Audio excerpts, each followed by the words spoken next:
think the messaging that we often have in education is just totally wrong. The more I've been doing it, the more I realize it's just totally wrong and totally off.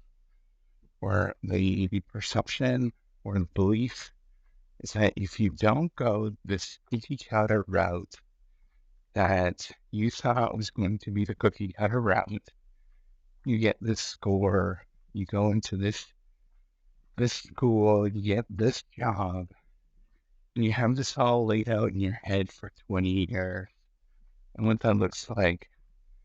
And if you don't get that, and everybody coaches you to get that, everybody signals that you need to get that. If you don't get that, then you're a failure. You didn't make it. You didn't know what you were doing. And it doesn't matter, even if you're the most successful, it has, there is this institutionalized belief now and structure that there is this single best way of doing things, and the sort of creativity and the joy of doing things is being sucked out of the collective system, that there is this right path that has to be done, and you have to follow this right path, and you are the problem. And I've pushed back as long as I possibly can, but it's always gets to me that, I mean, I want you to look around. I want you to talk to your parents.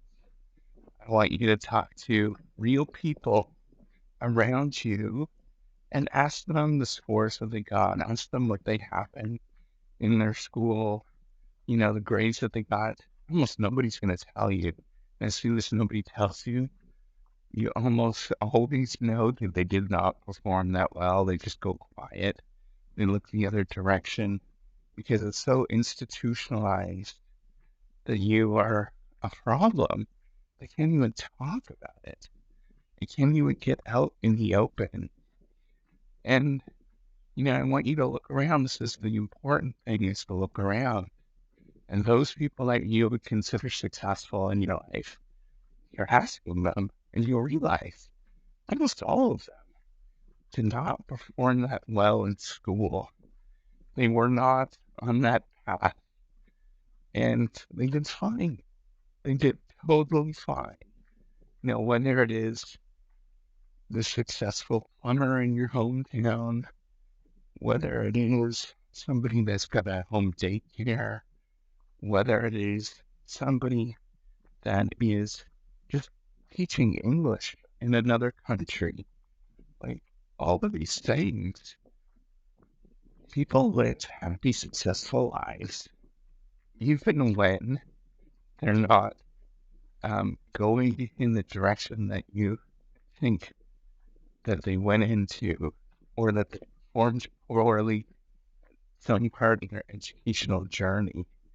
I think it's ironic um, that there are many educators and many parents that are getting people to do things that they could not do.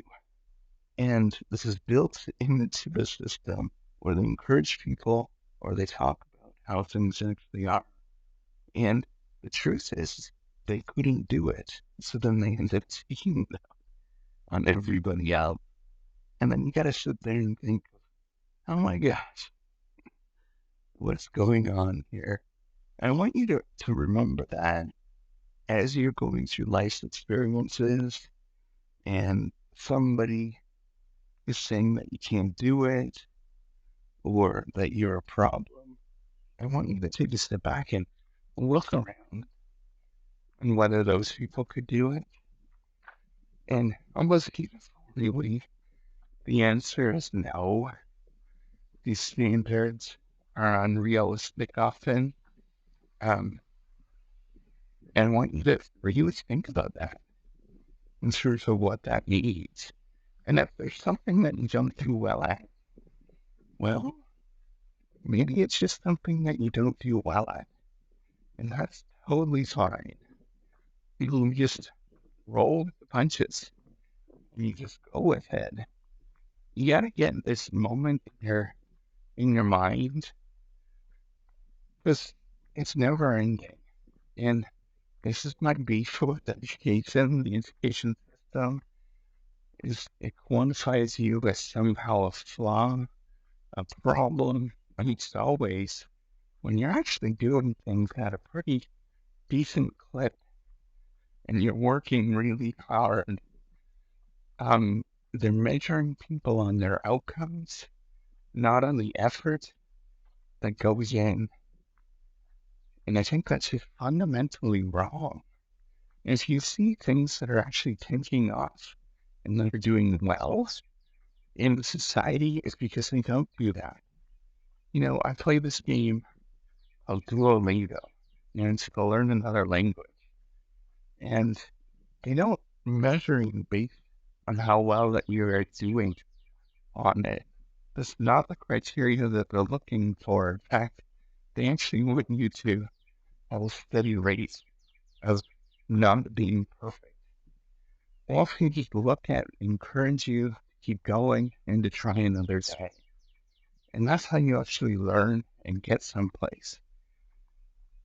And what they're targeting, by the way, in Duolingo is an 80% success rate. So 20% of the time you're failing. And I want you to look at all of these things in life where you can get back up and you can do it again. You can smile through it. It's because you're measuring the fact that you're getting up and you're going and you're trying and you're not measuring people and their outcomes. I think it's silly to measure people based on singular outcomes of success and what that actually means.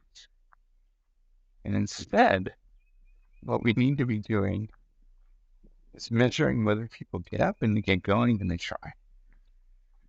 Problem is, nobody's going to look at that in our current culture.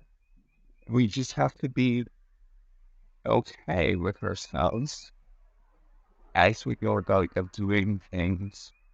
And when it doesn't match up with society, you just go for a walk. You practice giving the world the middle finger. You just keep doing good things in your life as much as you possibly can. And you walk ahead, smiling, constantly, knowing that other people couldn't do it themselves either. That's all I wanted to say. All right. Take care and have a wonderful day.